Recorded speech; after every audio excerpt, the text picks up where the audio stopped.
$10,000 in SpaceX today. What does that turn into by 2035? Everyone's going to give you a number. I'm going to give you the math behind the number and show you why almost nobody runs that math right. Before I go further, let me say what this isn't. This isn't a video telling you SpaceX is going to 10 times and you should max out a credit card tomorrow. By almost any measure, SpaceX is extraordinary. Starlink alone serves more than 10 million customers in over 150 countries, and the launch cadence is unmatched by any company or government on Earth. If you came here for a guaranteed number for 2035, that's not what this is. This is about the difference between a story about the future and a model of the future. The gap between them is where most people either get scared out of a great company too early or stay in for the wrong reasons. By the end, you'll have 3 scenarios, not one number, and you'll understand why the scenario you believe matters more than the price on your screen today. One quick anchor on price. SpaceX priced its IPO at $135 a share, roughly $1.75 trillion against last year's revenue of about $18.7 billion, near 94 times sales for a company that isn't yet consistently profitable. One respected independent research firm on Wall Street ran its own valuation and landed closer to $780 billion, less than half of where it priced. $10,000 buys you about 74 shares at the IPO price. Everything from here is about what happens to those 74 shares over 9 years. Let's build the framework. People projecting a stock to 2035 usually make one of 2 mistakes: extrapolating the most exciting headline, Mars missions, Starlink hitting $1 billion a day, in a straight line to infinity, or assuming today's 94 times sales multiple holds forever, a trap that has wrecked returns in nearly every overvalued megacap IPO. The right way is to separate 2 variables. How big does the business get, and what multiple does the market pay for it once it gets there?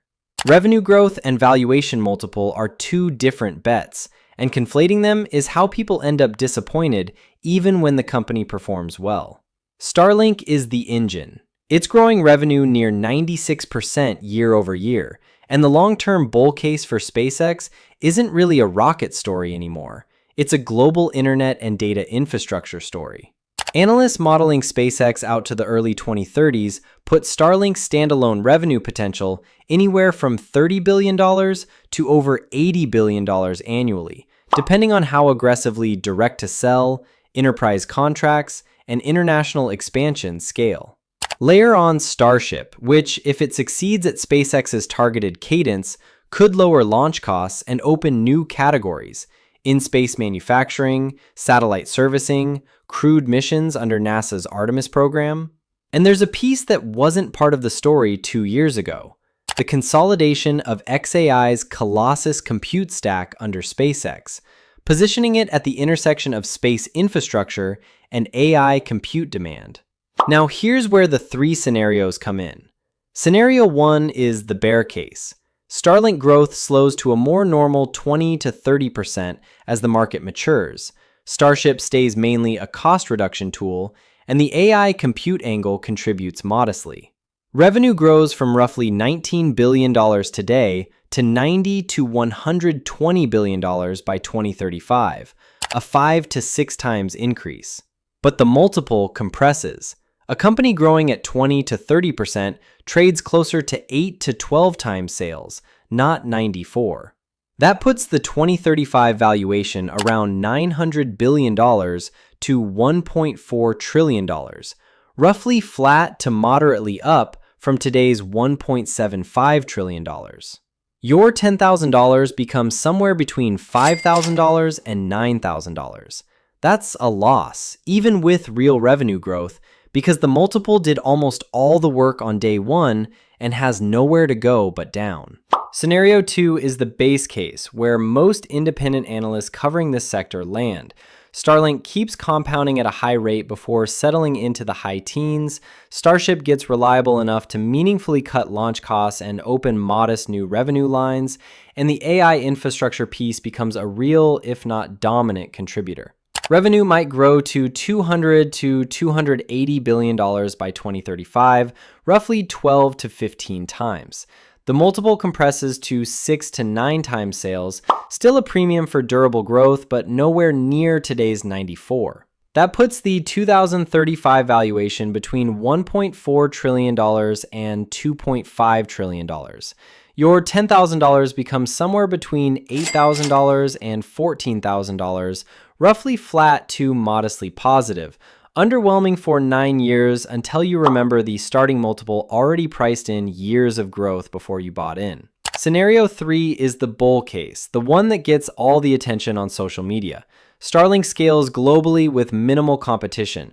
Direct-to-cell becomes a meaningful consumer category. Starship achieves rapid reusable cadence and opens lunar and Mars-adjacent commercial revenue.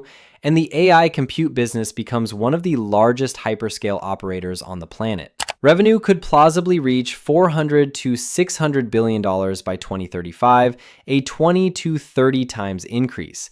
Even with compression to 5 to 7 times sales, that commands an enormous valuation, somewhere in the $2.5 to $4 trillion range. Your $10,000 becomes somewhere between $14,000 and $23,000. Notice it's the only one of the three where you come out meaningfully ahead. Here's the uncomfortable truth underneath all three. In 2 out of 3 scenarios, a real world-class company that grows revenue 5 to 15 times over 9 years still leaves you flat or down. That's what happens when you pay 94 times sales on day 1.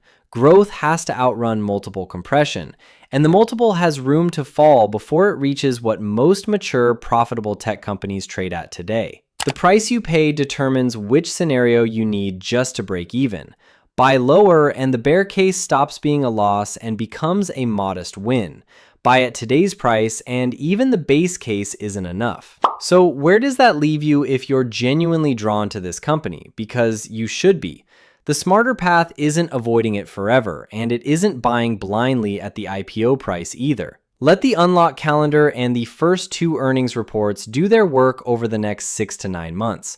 Real Starlink revenue numbers, real Starship cadence data, and real insight into the AI compute integration will all become public well before 2027. Every data point either confirms you're closer to scenario 2 or 3, or closer to scenario 1, and your entry price should reflect what the evidence points toward, not what the headlines are selling. Here's what's worth holding on to. 9 years is a long time, and the companies that reward patient holders most are rarely the ones you had to buy on day 1 to win with. The market eventually prices a company on what it actually becomes, not on what it was promised at the IPO. The question this video was really answering isn't what does $10,000 become by 2035? It's what do you need to believe about this company for that $10,000 to grow? And is the price you're paying today consistent with that belief or already ahead of it? Take that framework with you to this stock and to every other one you're tempted to project a decade out from a single exciting headline. The headline number promises you the future.